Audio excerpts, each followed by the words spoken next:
Welcome to Sanatan Gyan.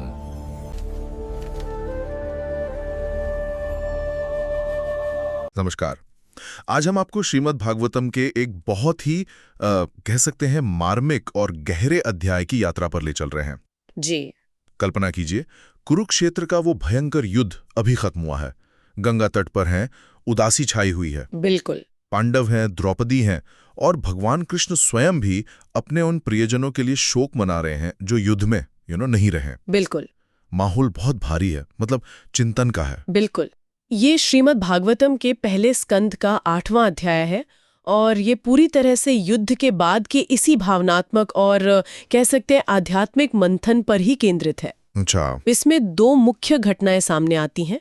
एक तो महारानी कुंती की भगवान कृष्ण के प्रति अद्भुत प्रार्थनाएं, जो उनके गहरे विश्वास और उनकी समझ को दिखाती हैं। और दूसरी पांडव वंश की जो आखिरी उम्मीद थे, उत्तरा के गर्भ में पल रहे परीक्षित, उनकी चमत्कारी ढंग से रक्षा। तो आज हमारी इस पड़ताल का, इस चर्चा का उद्देश्य यही समझना है कि इतने गहरे दुख और नुकसान के बीच भी महारानी कुंती कैसे भगवान कृष्ण में अपनी आस्था, अपनी समझ को व्यक्त करती हैं। जी। हम ये भी जानेंगे कि कृष्ण अपने भक्तों की रक्षा आखिर कैसे करते हैं और कैसे धर्मराज युधिष्ठिर वो युद्ध के भयानक नतीजों से जूझ रहे हैं, उनके मन में क्या चल रहा है। चलिए इस गहरी चर्चा में उतरते हैं। बिल्कुल। तो जैसा आपने बताया, गंगा तट पर वो शोक का माहौल है। पांडव, द्रौपदी, कुंती सभी अपने मृत रिश्तेदारों को याद करके दुखी हैं, उन्हें जल दे रहे। हाँ, और ऐसे गहन दुख के समय में भगवान कृष्ण और वहां मौजूद ऋषि जैसे व्यासदेव, वो उन सभी को सांत्वना देते हैं। वे उन्हें समय की जो अटल गति है और इस दुनिया की नश्वरता, मतलब ये कि कुछ भी हमेशा नहीं रहता, इसके बारे में समझाते हैं। हाँ, वो बताते हैं कि केवल आध्यात्मिक ज्ञान और भगवान के भक्तों का साथ ही हमें इस भ्रम और शोक से बाहर निकाल सकता है।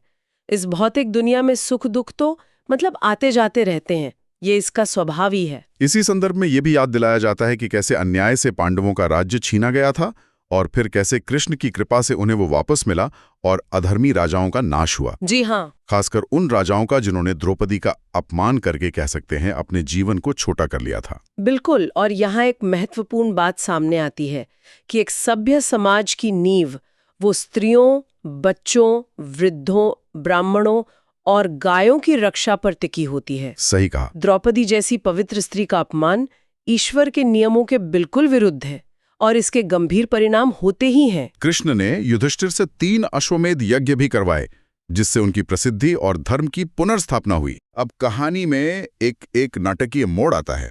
कृष्ण द्वारका लौटने के लिए तैयार हैं, अपने रथ पर बैठ चुके हैं, तभी अभिमन्यु की गर्भवती पत्नी उत्तरा डरी हुई सी उनकी तरफ भागती हुई आती है। हाँ, वो कृष्ण से गिड़गिड़ाकर रक्षा की भीख मांगती है।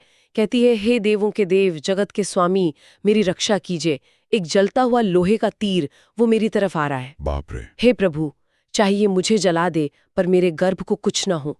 उसकी आवाज में घबराहट और आस, मतलब दोनों है। कृष्ण तो अंतर्यामी हैं, वो तो तुरंत समझ जाते हैं कि ये द्रोणाचार्य के बेटे अश्वत्थामा का छोड़ा हुआ ब्रह्मास्त्र है। हाँ। उसका इरादा था पांडव वंश को पूरी तरह से मिटा देना। बिल्कुल। पांडव भी उस भयानक अस्त्र को देखकर अपने हथियार उठा लेते हैं, लेकिन कृष्ण जो अपने उन भक्तों पर आई मुसीबत देखते हैं जो पूरी तरह उन्हीं पर आश्रित हैं, हाँ, वो तुरंत अपना सुदर्शन चक्र उठाते हैं। यहाँ एक गौर करने वाली बात है कि कृष्ण ने कुरुक्षेत्र युद्ध में हथियार न उठाने की प्रतिज्ञा ली थी, है ना? जी, ली थी। लेकिन अपने भक्त उत्तरा और उसके गर्भ की रक्षा के लिए उन्होंने अपनी प्रतिज्ञा से भी ऊपर भक्त की रक्षा को रखा। ये उनकी भक्त वत्सलता का अद्भुत उदाहरण है। मतलब भक्तों के प्रति उनका गहरा स्नेह और उनकी रक्षा का संकल्प। हाँ, बिल्कुल सही कहा। और कृष्ण जो परमात्मा के रूप में हर प्राणी के हृदय में और सृष्टि के कण कण में मौजूद हैं, वो अपनी विशेष योग माया शक्ति से उत्तरा के गर्भ को ढक लेते हैं। अच्छा। वे उस अजन्मे बालक परीक्षित की उस ब्रह्मास्त्र के तेज से रक्षा करते हैं। और कमाल यह है कि अश्वत्थामा का वो ब्रह्मास्त्र जो अमोघ माना जाता था, जिसका कहते थे कोई तोड़ नहीं था, हाँ, अमोघ था वो भी भगवान कृष्ण के तेज के सामने आकर एकदम शांत हो गया, बेअसर हो गया। ये भगवान की अचिंत्य शक्ति का प्रमाण है। ऐसी शक्ति जो हमारी सोच और समझ से बिल्कुल परे है। बिल्कुल। इस भयानक संकट से उबरने के बाद जब सब हस्तिनापुर लौट रहे होते हैं, तब महारानी कुंती अपने पुत्रों और द्रौपदी के साथ भगवान कृष्ण को संबोधित करती हैं। हाँ, यहीं से उनकी वो प्रसिद्ध प्रार्थनाएं शुरू होती हैं, जो भक्ति साहित्य में बहुत बहुत महत्वपूर्ण मानी जाती हैं। कुंती की ये प्रार्थनाएं सिर्फ भावुक शब्द नहीं है, इनमें गहरा दर्शन और भगवान के प्रति उनकी जो समझ है वो झलकती है। वो शुरू करती है, हे कृष्ण, मैं आपको नमस्कार करती हूँ। आप ही आदि पुरुष हैं, प्रकृति के गुणों से परे, सबके भीतर और बाहर होते हुए भी अदृश्य हैं। वे कहती हैं कि आप माया यानी अपनी जो भ्रामक शक्ति है उसके पर्दे के पीछे छिपे रहते हैं। इसलिए अज्ञानी लोग आपको पहचान नहीं पाते। जैसे नाटक में कोई कलाकार वेश बदल कर आए तो दर्शक उसे पहचान नहीं पाता।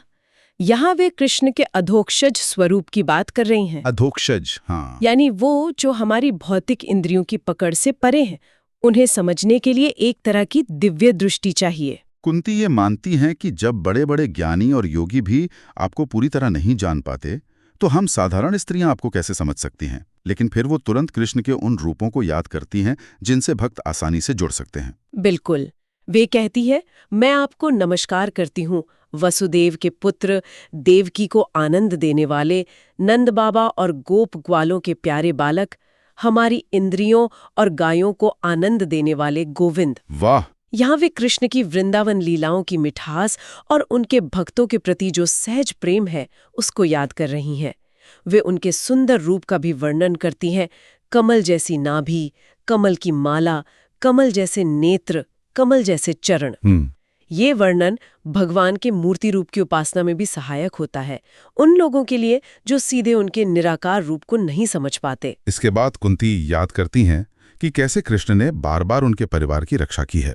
जैसे उन्होंने अपनी मां देवकी को कंस के कारागार से छुड़ाया था, वैसे ही उन्हें और उनके पुत्रों को अनेकों विपत्तियों से बचाया है। हाँ, वो कुछ मुख्य संकटों को गिनाती भी हैं, जैसे भीम को दिए गए जहरीले लड्डू से बचाओ, ओह हाँ, लाख के घर की आग से रक्षा, हिडिंब जैसे राक्षसों से सामना, भरी सभा में द्रौपदी का चीरहरण होने से बचाना, हाँ, वनवास के कष्टों में साथ देना, युद्ध में बड़े बड़े योद्धाओं के अस्त्रों से रक्षा करना, और अभी अभी जो हुआ अश्वत्थामा के ब्रह्मास्त्र से बचाना। बाप रे! ये दिखाता है कि पांडवों का जीवन सचमुच संघर्षों से भरा था और हर कदम पर कृष्ण उनके साथ थे। और फिर आती है कुंती की वो सबसे प्रसिद्ध और शायद सबसे चौंकाने वाली प्रार्थना।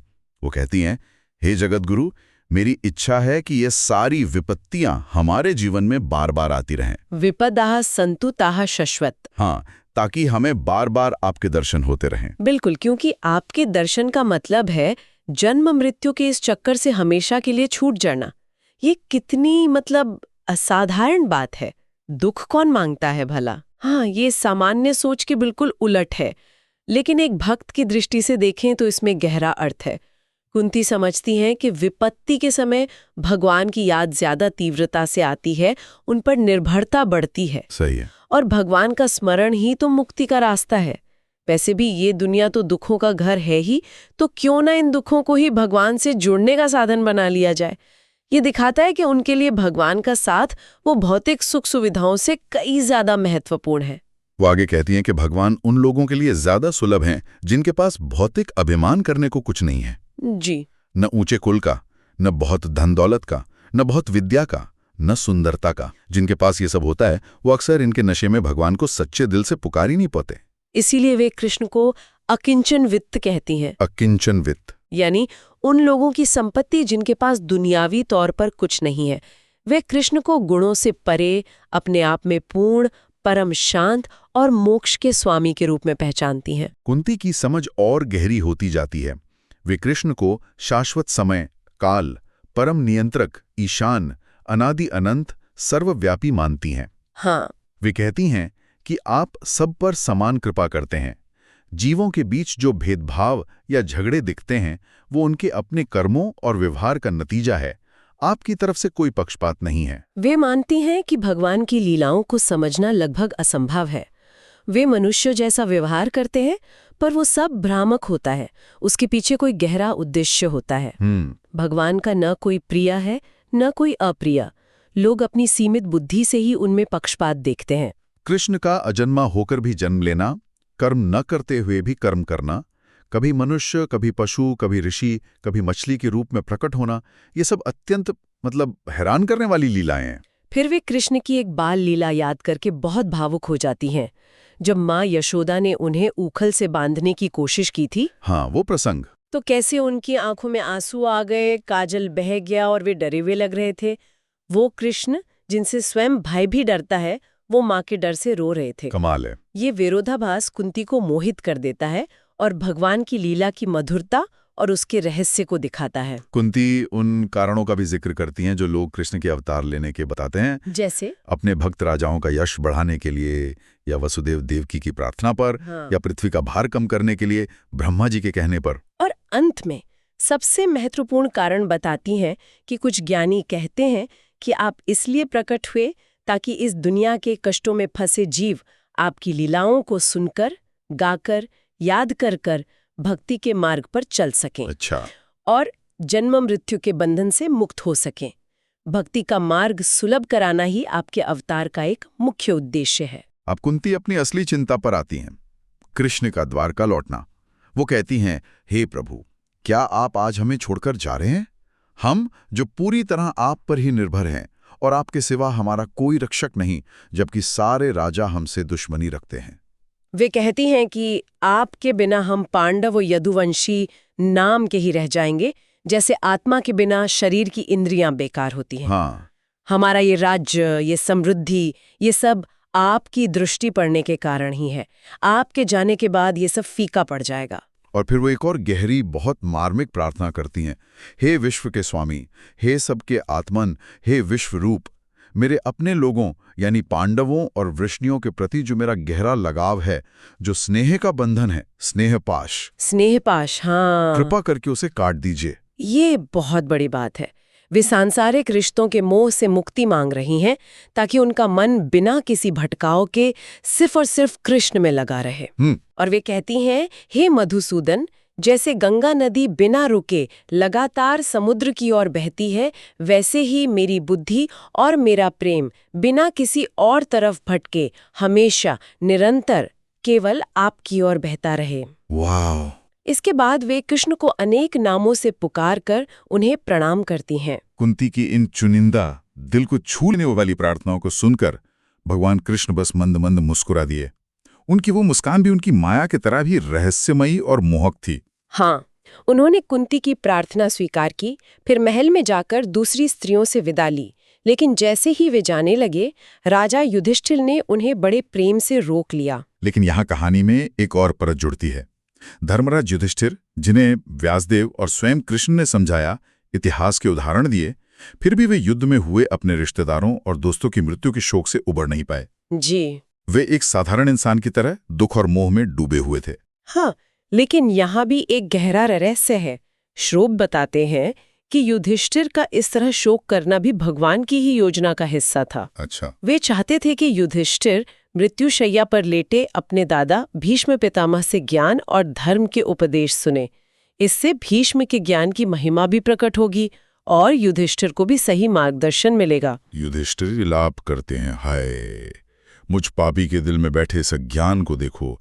इस शरीर के लिए जो आखिर में कीड़े मकोड़ों या आग का भोजन बनेगा, मैंने करोड़ों सैनिकों की हत्या कर दी। उनका दुख बहुत गहरा है, वो खुद को बहुत दोषी मान रहे हैं। वे मानते हैं कि उन्होंने युद्ध में बच्चों, ब्राह्मणों, मित्रों, गुरुओं जैसे पूज्य लोगों की हत्या की है या करवाई है, और इस पाप से उन्हें करोड़ों साल नरक में रहकर भी मुक्ति नहीं मिलेगी। उनका अपराध बोध उन्हें खाए जा रहा है। वे कहते हैं कि शास्त्र भले ही कहें कि राजा के लिए धर्म युद्ध में शत्रु को मारना पाप नहीं है, लेकिन ये बात उन्हें तसल्ली नहीं दे पा रही। हाँ। उन्हें लगता है कि उन्होंने ये युद्ध व्यक्तिगत राज्य पाने के लिए किया। युधिष्ठिर को लगता है कि इस युद्ध से पैदा हुई दुश्मनी को वे बड़े बड़े यज्ञ करके या पुण्य कर्म करके भी मिटा नहीं सकते। वे तुलना करते हैं कि जैसे कीचड़ से सने पानी को कीचड़ से साफ नहीं किया जा सकता, या शराब से गंदे बर्तन को शराब से शुद्ध नहीं किया जा सकता, जी, वैसे ही यज्ञों में होने वाली परोक्ष हिंसा से मनुष्य हत्या जैसे पाप को पूरी तरह मिटाया नहीं जा सकता। उनका ये तर्क उनके गहरे नैतिक संकट को दिखाता है। तो ये अध्याय हमें युद्ध की विभीषिका के बाद के गहरे मानवीय और आध्यात्मिक पहलुओं से रूबरू कराता है। वाकई। बिल्कुल। तो आज हमने देखा कि कैसे कुरुक्षेत्र युद्ध के बाद वो गहरा शोक व्याप्त था, कैसे कृष्ण ने अपनी अचिंत्य शक्ति से परीक्षित की रक्षा की और कैसे महारानी कुंती ने अपनी अद्भुत प्रार्थनाओं में भगवान के प्रति गहरी समझ, विश्वास और एक अनोखी अद्भुत भक्ति दिखाई। कुंती की प्रार्थनाएं वाकई असाधारण हैं। वे हमें सिखाती हैं कि भगवान का असली स्वरूप हमारी सोच से परे है, कि विपत्तियां भी भक्ति को मजबूत करने का साधन बन सकती है और सच्ची निर्भरता केवल भगवान पर ही होनी चाहिए, ना कि सांसारिक रिश्तों या चीजों पर।